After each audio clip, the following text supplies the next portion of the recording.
شہرنامہ Urdu segment میں پیش خدمت ہیں کچھ بین الاقوامی اور کچھ قومی خبریں۔ لبنانی حزب اللہ گروپ کی جانب سے اپنے کمانڈر فواد شکر کے قتل پر رد عمل میں اسرائیل پر 25 اگست کے بعد سے سینکڑوں راکٹوں ڈرون سے حملہ کیا گیا تھا۔ امریکی محکمہ دفاع نے کہا کہ خطرہ اب بھی موجود ہے۔ پینٹاگن کے ترجمان میجر پیٹرک رائڈر نے صحافیوں کو بتایا کہ ایرانی یا اس کے ایجنٹوں کی طرف سے اسرائیل پر حملے کا خطرہ بہرحال ابھی موجود ہے۔ انہوں نے یہ بھی کہا کہ میں ایرانی رہنماؤں دیگر کی طرف سے کیے گئے عمومی تبصروں کی طرف اشارہ کرنا چاہوں گا۔ ہمارا اندازہ یہ ہے کہ حملے کا خطرہ ہے۔ رائڈرز نے کہا کہ ریاستہائے متحدہ امریکہ نے پیشگی حملوں یا میزائلوں کو مار گرانے میں حصہ نہیں لیا، لیکن حزب اللہ کے آئندہ حملوں کا سراغ لگانے کے سلسلے میں کچھ انٹیلیجنس، نگرانی اور جاسوسی سے متعلق مدد فراہم کی ہے۔ انہوں نے مزید کہا کہ امریکی وزیر دفاع لائیڈ آسٹن نے اسرائیل کی حمایت کے ایک حصے کے طور پر خطے میں 2 طیارہ بردار بحری بیڑوں کی موجودگی کا حکم دیا ہے۔ یہ بات ایرانی مسلح افواج کے چیف آف جنرل اسٹاف محمد باقری کی جانب سے اس بات کی تصدیق کے بعد سامنے آئی ہے کہ جسے انہوں نے کہا کہ مزاحمت کا محور انفرادی طور پر اور آزادانہ طور پر حرکت کرے گا تاکہ اسرائیل سے انتقام لیا جا سکے۔ انہوں نے اس بات پر بھی زور دیا کہ حماس کے سیاسی بیورو کے سربراہ اسماعیل ہنیہ کے خون کا بدلہ لینے کا فیصلہ یقینی ہے۔ اس سے قبل ایرانی وزارت خارجہ کے ترجمان ناصر کنعانی نے کہا کہ اسرائیلی فوج اپنی جارحانہ صلاحیت و مؤثر ڈیٹرنس فورس کھو چکی ہے، اب اسے اسٹریٹجک حملوں کے خلاف اپنا دفاع کرنا چاہیے۔ دریں اثنا اسرائیلی انتہا پسند وزیر قومی سلامتی ایتمار بن گویر فلسطینیوں کے خلاف انتہا پسندانہ بیانات دینے سے باز نہیں آ رہے ہیں۔ انہوں نے ایک مرتبہ پھر اشتعال انگیز بیان دے ڈالا ہے۔ لاکھوں فلسطینیوں اور عربوں کے لیے اپنے اشتعال انگیز خیالات میں انہوں نے ایک ریڈیو انٹرویو میں تجویز پیش کی ہے کہ اگر ممکن ہو تو وہ مسجد اقصیٰ کے کمپاؤنڈ میں ایک یہودی عبادت گاہ بنائیں گے۔ العربیہ کے مطابق صہیونی انتہا پسند وزیر نے یہ دعویٰ بھی کیا ہے کہ اسرائیل قانون ٹیمپل ماؤنٹ میں مسلمانوں اور یہودیوں کے نماز ادا کرنے کے حقوق کو مساوی قرار دیتا ہے۔ یاد رہے کہ اسرائیلی مسجد اقصیٰ کو ٹیمپل ماؤنٹ کہتے ہیں۔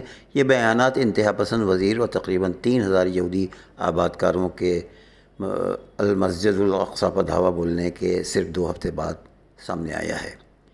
اس بیان پر فوری طور پر کڑی تنقید شروع ہو گئی ہے، جس کے بعد وزیر اعظم بنجامن نیتن یاہو کے دفتر نے فوری طور پر اس بات کی تصدیق کی ہے کہ مسجد اقصیٰ کی قانونی حیثیت میں کوئی تبدیلی نہیں ہوئی ہے۔ لبنان کے مزاحمتی تنظیم حزب اللہ کے سربراہ حسن نصر اللہ کا کہنا ہے کہ اسرائیل ہمارے حملوں سے ہونے والے نقصانات کو چھپانے کی کوشش کر رہا ہے۔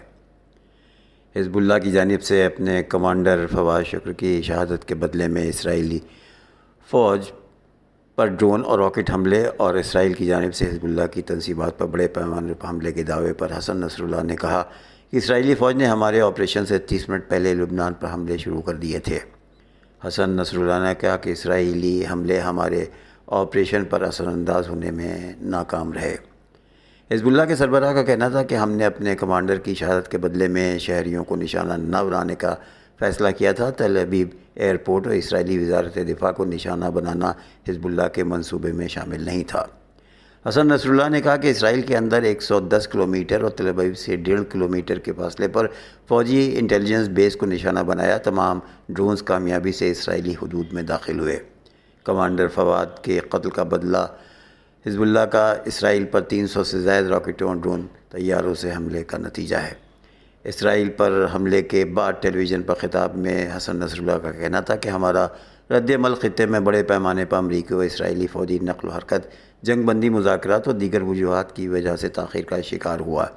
اسرائیلی فوج کا لبنان پر حملوں میں ہمارے اسٹریٹجک میزائلوں کو تباہ کرنے کا دعویٰ غلط ہے۔ خیال ہے کہ لبنان کی مزاحمتی تنظیم حزب اللہ نے اپنے کمانڈر فواد کی شہادت کا بدلہ لینے کے لیے اسرائیل پر الصبح 320 راکٹ اور 100 سے زائد ڈرونز فائر کی ہے۔ الجزیرہ کی خبر کے مطابق حزب اللہ نے شمالی اسرائیل میں قائم مختلف شہروں میں ڈرون طیاروں اور راکٹوں سے حملہ کیا۔ حزب اللہ نے اپنے حملے میں اسرائیلی فوجی تنصیبات اور دفاعی نظام الآئرن ڈوم کو نشانہ بنایا۔ حزب اللہ کی جانب سے جاری بیان میں کہا گیا ہے کہ ہم اپنے کمانڈر فواد کے قتل کا بدلہ لینے کے لیے اسرائیل پر 320 راکٹ فائر کیے ہیں اور یہ ہمارے بدلے کا صرف پہلا مرحلہ ہے۔ پاکستان نے سعودی عرب سے مزید 1 ارب 20 کروڑ ڈالر قرض حاصل کرنے کے لیے درخواست دی ہے۔ وزارت خزانہ ذرائع کے مطابق حکومت چین، سعودی عرب اور متحدہ عرب امارات سے $12 ارب قرض رول اوور کرانے کے لیے متحرک ہے۔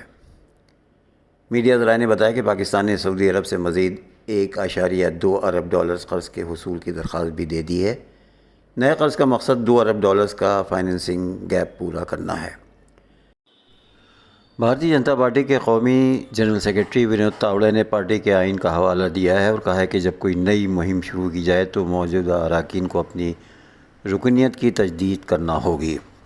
تاوڑے نے کہا کہ آئین کہتا ہے کہ رکنیت کی مہم ہر 5 سے 6 سال بعد چلائی جائے گی۔ بی جے پی نے جموں کشمیر، ہریانہ، مہاراشٹر اور جھارکھنڈ کو چھوڑ کر پورے ملک میں کم از کم 100 ملین نئے ممبر بنانے کا ہدف رکھا ہے، جو اس ماہ انتخابات ہونے جا رہے ہیں۔ یہ مہم 2 ستمبر سے 10 نومبر تک مرحلے وار چلائی جائے گی۔ تاوڑے نے کہا کہ لوگ مس کال کے ذریعے یہ پارٹی کی ویب سائٹ دوسرے ڈیجیٹل پلیٹ فارم پر سائن اپ کر سکتے ہیں۔ 2014 میں تقریباً 110 ملین لوگوں نے بی جے پی کے ممبروں کے طور پر سائن اپ کیا اور 2019 میں تقریباً 70 ملین لوگوں نے جب رکنیت سازی مہم محدود مدت کے لیے کھولی گئی۔ انہوں نے کہا کہ بی جے پی کے آئین کے مطابق ہر 5-6 سال بعد ہر ایک کو نیا ممبر بنایا جاتا ہے۔ اس درمیان کورونا کی وجہ سے ممبر سازی مہم محدود بنیادوں پر چل سکی ہے، لیکن اب رکنیت سازی کا میلہ 2 ستمبر سے شروع ہوگا، جس میں دوبارہ سب کو رکنیت لینا ہوگی۔ انہی نے بتایا کہ سب سے پہلے 2 ستمبر کو وزیر اعظم نریندر مودی کو جے پی نڈا ممبر بنائیں گے۔